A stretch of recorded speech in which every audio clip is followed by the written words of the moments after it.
আজ আমি আপনাদের 20 ওয়াটের এই লোম সোলারের সঙ্গে একটি সোলার চার্জ কন্ট্রোলার ও এর সঙ্গে আমি তার কানেক্ট করব, সাথে এই ব্যাটারিটি কানেক্ট করে একটা সম্পূর্ণ সোলার বাড়িতে নিজে নিজে কিভাবে সেট করতে হয় পুরো সিস্টেমটা আপনাদের স্টেপ বাই স্টেপ আমি দেখাবো।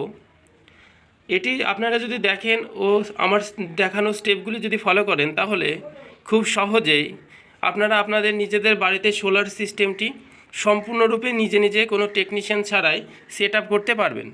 তো চলো ভিডিওটি শুরু করা যাক। দেখুন, লুম সোলারের এই 20 ওয়াটের প্যানেলটি থেকে এখানে ম্যাক্সিমাম ভোল্টেজ আসবে 19 ভোল্ট, অ্যাম্পিয়ার আসবে 1.1 অ্যাম্পিয়ার, আর শর্ট সার্কিট কারেন্ট আসবে 1.17 অ্যাম্পিয়ার। তা এই প্যানেলটির আমি এখানে প্লাস মাইনাস যে পোর্ট আছে এখানে আমি দুটো তার দেখুন অলরেডি আগে থেকে কানেকশন করে রেখেছি। তা এই তারটি আমি প্লাস মাইনাস দেখার জন্য এই ডিজিটাল ক্ল্যাম্প মিটারটি ব্যবহার করব। তা প্রথমে চলো ওইটা আগে দেখা যাক কীভাবে কী করা যাচ্ছে। এটি হচ্ছে লুম সোলারের প্যানেল। দেখুন, ছাদের ওপরে এই লুম সোলারের প্যানেলটি লাগিয়ে তারটি আমি নিয়ে এসেছি এখানে। এবার এই তারের কোনটা প্লাস আর কোনটা মাইনাস সেটা দেখার জন্য আমি এই ক্ল্যাম্প মিটারের এই যে দেখুন এখানে ভোল্টেজ লেখা আছে না ভি, এটাকে ওইখানে ভিতে সেট করলাম। সঙ্গে সঙ্গে এখানে দেখাচ্ছে ডিসপ্লেটা একটা নাম্বার। এবার এটা কোনটা প্লাস মাইনাস এটা এখানে শো করবে। তো চলো এটা দেখা যাক। এবার চলো দেখুন, এইটা আমার সোলারের প্লাস আমি গেরো দিয়ে রেখেছি, এটা মাইনাস, কিন্তু এটা দেখানো আপনাদেরও দেখিয়ে দেখাবো। এটা আমি দেখাতে চাইছি এটা যে প্লাস সেটা আপনাদের আমি দেখাবো। ডিজিটাল দেখুন ক্ল্যাম্প মিটার আছে, এখানে 0 শো করছে। ক্ল্যাম্প মিটারের যে লাল তারের সঙ্গে এটা দিচ্ছি, ক্ল্যাম্প মিটারের মাইনাস তারের সঙ্গে সোলারের যেটা আমি মাইনাস সিলেক্ট করে রেখেছি দেখুন মাইনাস। দেখুন এখানে 18 ভোল্ট দেখাচ্ছে, আগে কোনো চিহ্ন না থাকলে ধরতে হবে প্লাস, অর্থাৎ এখানে প্লাস কারেন্ট হচ্ছে, মানে এটা আমার প্লাস। এবার এটা আমি ঘুরিয়ে দেখাচ্ছি, দেখুন প্লাসটার সাথে গেরো দেওয়াটার সাথে মাইনাসটা দিচ্ছি, আর এই প্লাসের সঙ্গে সোলারের মাইনাসটা যুক্ত করছি। দেখুন এখানে একটা মাইনাস শো করছে, তার মানে আমার এখানে কানেকশনটা উল্টো রয়েছে। অর্থাৎ এটা যে প্লাসের সঙ্গে দিচ্ছিলাম মানে এটা মাইনাস তার হচ্ছে, গেরো দেওয়াটা প্লাস তার। তা আমার সোলারের প্লাস মাইনাস তার দেখা কমপ্লিট। এবার এই যে সোলার চার্জ কন্ট্রোলার, এই সোলার চার্জ কন্ট্রোলার এটা হচ্ছে এমপিপিটির চার্জ কন্ট্রোলার।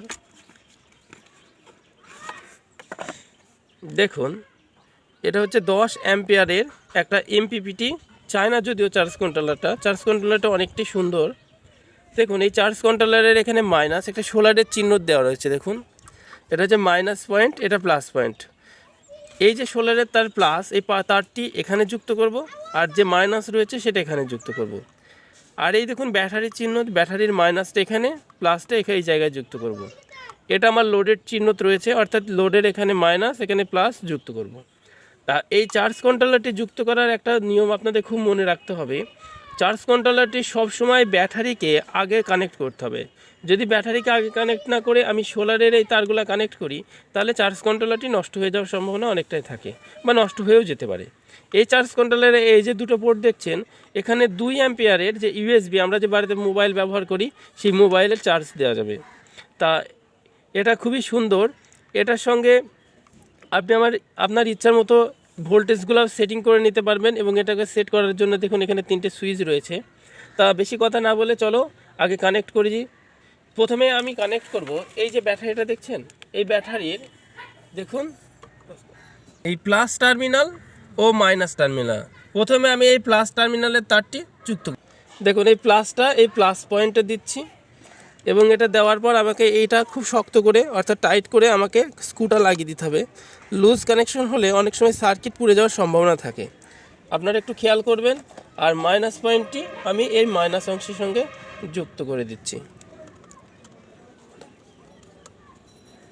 বন্ধ কর। দেখুন এখানে কানেক্ট করার সঙ্গে সঙ্গে দুটো তার কানেক্ট করার সঙ্গে সঙ্গে এখানে 8 ভোল্ট দেখাচ্ছে। এবার আপনাদের বলে রাখি এই ব্যাটারিটা আমার দীর্ঘদিন ধরে বাড়িতে পড়েছিল, তা ব্যাটারিটা আমি দীর্ঘদিন ব্যবহার করিনি। এই ব্যাটারিটা আমি আবার এই সোলার দিয়ে চার্জ করে আপনাদের তুলে দেখাবো। এখানে দেখুন 8 ভোল্ট শো করছে। আমি এখনও পর্যন্ত সোলারের তার কানেকশন করিনি। এটা যে গেরো দেওয়া আছে এটা প্লাস পয়েন্ট অর্থাৎ প্লাস তার, এর সোলারের আমি প্লাসের সঙ্গে সেমভাবে আর এটা মাইনাসটা যুক্ত করছি। দেখুন সোলারের এই যে প্লাস পয়েন্টে মাইনাসের সঙ্গে ব্যাটারি তার কানেক্ট করেছি। করার সঙ্গে সঙ্গে আগে আপনাদের দেখাচ্ছিল কত ভোল্ট, 11 ভোল্ট আর 8 ভোল্ট, এবার দেখুন 11.5 ভোল্ট, অর্থাৎ এখানে ব্যাটারি চার্জ হচ্ছে। দেখুন এখানে সোলারের যে চিহ্ন রয়েছে, সোলার থেকে দেখুন কারেন্ট আসছে কোথায়, ব্যাটারি থেকে এই যে লোডে আসছে, এটা সুইচ অফ করলে লোডটা বন্ধ হয়ে যাবে, অর্থাৎ আমার এই সোলার থেকে ব্যাটারিতে চার্জ হচ্ছে। আমরা এই ভাব করেই ব্যাটারিতে চার্জ করতে পারবো। তা আপনারাও বাড়িতে এইভাবে করে আপনারা বাড়িতে সোলার সেটিং করবেন। এবার আপনাদের আমি আরেকটা জিনিস দেখাই, এই যে ডিসি, এটা 12 ভোল্টের একটা লাইট রয়েছে, এটা আপনাকে চালিয়ে দেখাবো। দেখুন এই যে দাগ রয়েছে, এটা হচ্ছে প্লাস, এটা মাইনাস, এটাও আমি কানেক্ট করছি। দেখুন এই যে 12 ভোল্টের একটা লাইট রয়েছে, এটা আমি প্লাস মাইনাস সেট করে লাগিয়ে দিচ্ছি। লাগানোর পরে দেখুন লাইট জ্বলছে না। এবার এইটা হচ্ছে পাওয়ার, দেখুন এটা আমি যখন চাপার সাথে সাথে লাইট দেখুন জ্বলছে, এইখানে দেখুন শো করছে, এই যে লাইটটা অনেকটা আলো হচ্ছে, দেখুন কতটা আলো। এটা বন্ধ করার সঙ্গে সঙ্গে লাইটটা বন্ধ হয়ে যাচ্ছে। তা আপনারাও এইভাবে করে বাড়িতে পুরো সম্পূর্ণ সেট আপ বাড়িতে বানাতে পারবেন। তা এখানেই শেষ করছি। ভিডিওটি সংক্রান্ত কোনো কিছু জানার থাকলে আপনারা কমেন্ট করবেন।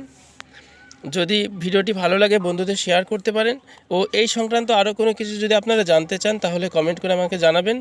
আর আপনি যদি আমাদের পরিবারের সদস্য হয়ে না থাকেন তাহলে সাবস্ক্রাইব করে পাশে আসা বেল আইকনটি প্রেস করে রাখবেন, তাহলে পরবর্তী ভিডিও পেয়ে যাবেন ও আমাদের পরিবারের সদস্য হয়ে যাবেন। থ্যাংক ইউ ভিডিওটি শেষ পর্যন্ত দেখার জন্য, আপনাদের অসংখ্য ধন্যবাদ।